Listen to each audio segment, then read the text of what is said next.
and home buyers all over. So it was part of a bubble mentality, and that bubble mentality got incorporated into models used by not only rating agencies but others.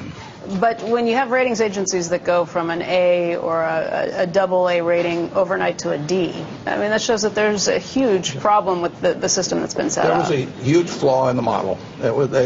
Basically, the American public had a model where they didn't think house prices could crash, and a very, very, very big bubble, probably the biggest I've ever seen, popped. And when it popped, A's became D's and so on.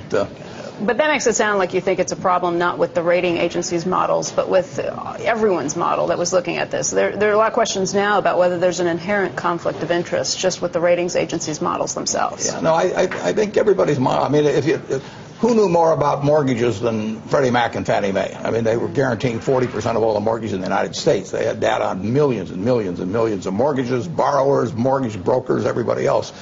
And in March 30th of 2007, in a report to Congress that was prepared by OFEA, who oversaw them, they said that their quality was good. You know, we participated in a huge bubble. That doesn't necessarily excuse the rating agencies, yeah, but it means that they were incapable of thinking at great variance with how almost everybody thought. But is there a better model for rating agencies overall? Right now you have the companies that are being judged paying the bill, and they get to shop around. I'm paying a big bill at Berkshire. Well, and you get to shop around and go to different... I don't get to shop around. That's Standard & Poor's and Moody's are totally the benchmarks for Berkshire. I would love to shop around. Believe me, I have no pricing, no negotiating power with either Standard & Poor's or Moody's. AM Best is a specialist in the insurance field too. But believe me, if somebody came and offered me ratings at half the price of Standard & Poor's or Moody's, I would love to do it. But I can't do it. The market demands that I be rated by Standard & Poor's and Moody's. The market demands it because of the government laws that are set up requiring? It demands it for a couple of reasons. One is Moody's and Standard & Poor's were there first. They've been around forever. They got enshrined into various regulatory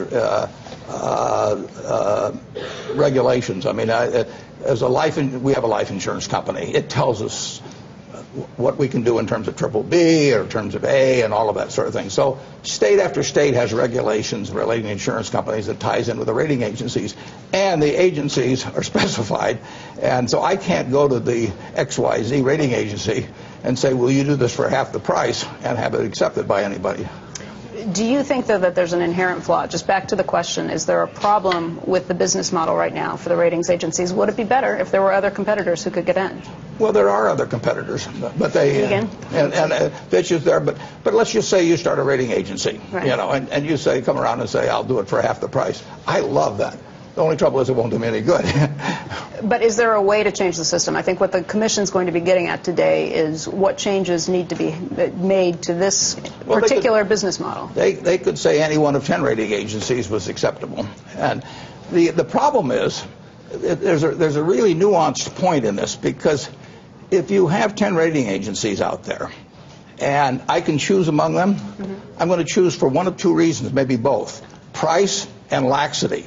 I mean, in a sense, having a monopoly or a duopoly arrangement means that the rating agencies can be independent of the people. It's the same problem, you know, basically as with newspapers. If you have 10 newspapers in a town and they're getting their revenue from the local department stores and grocery stores and so on, they are likely to be less independent than if there's only one newspaper, because that newspaper can thumb their nose and the department store still has to buy ads in the paper. Right. There are two proposals in Congress that have gotten a lot of play. One is from Congressman Barney Frank, who takes a look at this idea that, look, we're just not going to give them the government mandate for them to be required anymore, so that will therefore create a lot of competition in the marketplace. The other is from Senator Al Franken, who says, we'll set up a government oversight board that tells you where you're going to go to get your ratings. Do either of those models make sense? Well, I'd have to see more details on it. I think that the market will continue to demand from the brand names. I mean, I wish it weren't the case. I mean,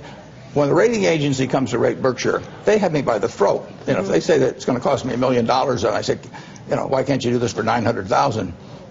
I have no leverage whatsoever. So if there were 10 agencies and I could say I'd like the cheapest, people will say, well, you took the cheapest, but they gave you, they didn't do the work or something of the sort. So it's not an easy answer. So there's not necessarily a clear solution that cuts out any sort of conflict of interest along the way? No, our solution as a buyer of securities is we don't use rating agencies. I mean, I don't think, and I doubt if PIMCO does, for example, or BlackRock. I mean, our job is to rate credit ourselves. We do not outsource that to rating agencies. The world does, and it has